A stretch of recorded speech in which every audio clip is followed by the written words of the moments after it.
Episode 55. Bukannya takut dan merasa bersalah, Brian malah semakin bahagia dan semakin bersemangat untuk menggoda Kania, sedangkan Kania sendiri, ia segera memikirkan ide agar segera terbebas dari godaan Brian. Kania pun menemukan cara yang tepat agar ia bisa bebas dari godaan tersebut, yaitu dengan mengalihkan pokok pembicaraan mereka pada awal semula. Brian, jangan banyak tingkah.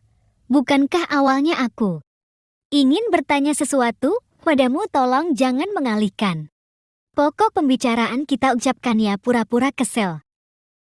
Maaf Kania, aku tidak bisa mengatakan hal yang sesungguhnya karena alasan itu tidak punya bukti. Makanya, aku tidak bisa mengatakan alasan itu padamu sekarang, kata Brian dalam hati sambil melihat punggung Kania.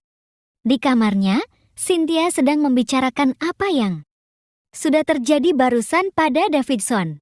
Ia langsung menghubungi Davidson setelah kembali ke kamarnya.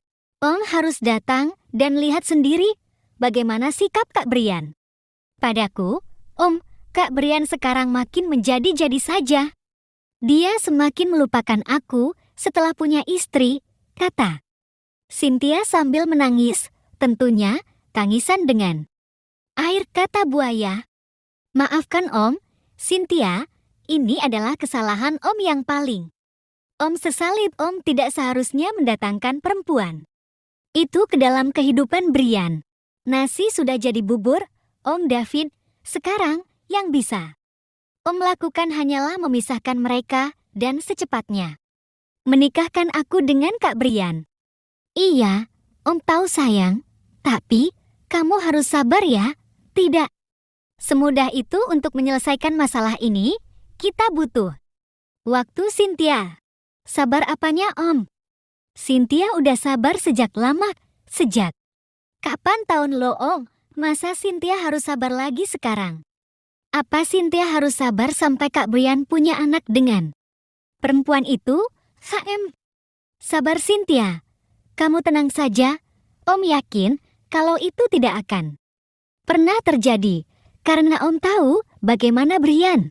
Om yakin kalau pernikahan mereka itu hanya sebatas sandiwara saja.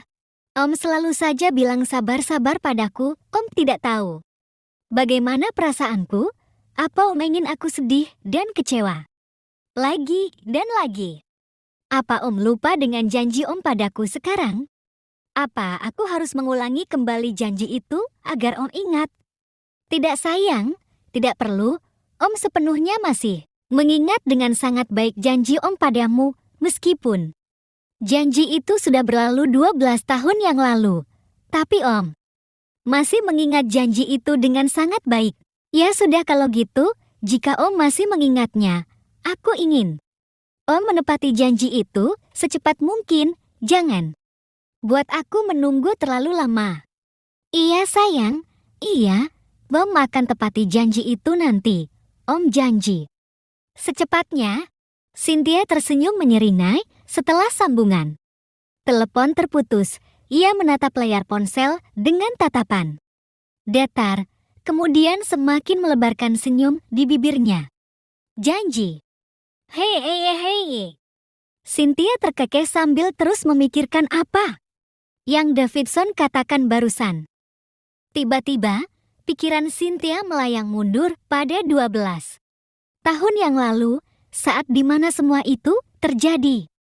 12 tahun yang lalu, saat Cynthia baru berusia 8 tahun, Brian dan mamanya berangkat keluar negeri untuk berlibur, sedangkan Davidson, ia harus tinggal karena banyaknya pekerjaan yang harus ia selesaikan. Malangnya, 2 hari setelah keberangkatan Brian dan sang mama, Davidson mendadak demam tinggi sampai tidak sadarkan diri selama beberapa hari. Saat itulah Davidson yang ditinggalkan oleh keluarga sangat membutuhkan seseorang selain pembantu yang bekerja di rumahnya untuk merawat dan menemani dia yang sedang sakit. Saat itulah seorang gadis kecil muncul. Sebagai penyelamat yang siap menemani dan melayani, mengisi kekosongan hari-hari Davidson, Davidson merasa berhutang budi pada gadis kecil itu dan berjanji untuk membahagiakan sang gadis, juga menjodohkan gadis tersebut dengan anaknya Brian. Setelah dewasa nanti, ingatan itu menghilang dengan senyum yang semakin melebar di bibir Cynthia.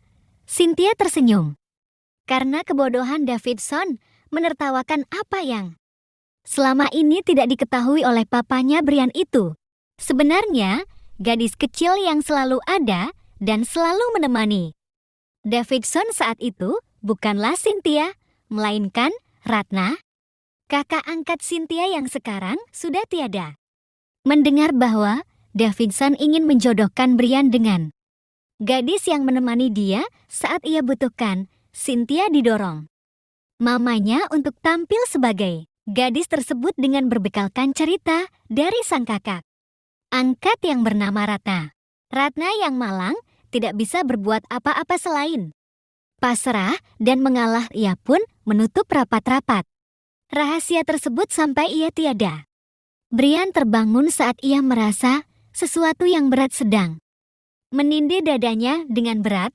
Ia membuka mata dan melihat rambut seseorang sedang menghalangi pandangannya. Saat itulah Brian sadar kalau tubuh kepala Kania sedang berada di atas dadanya.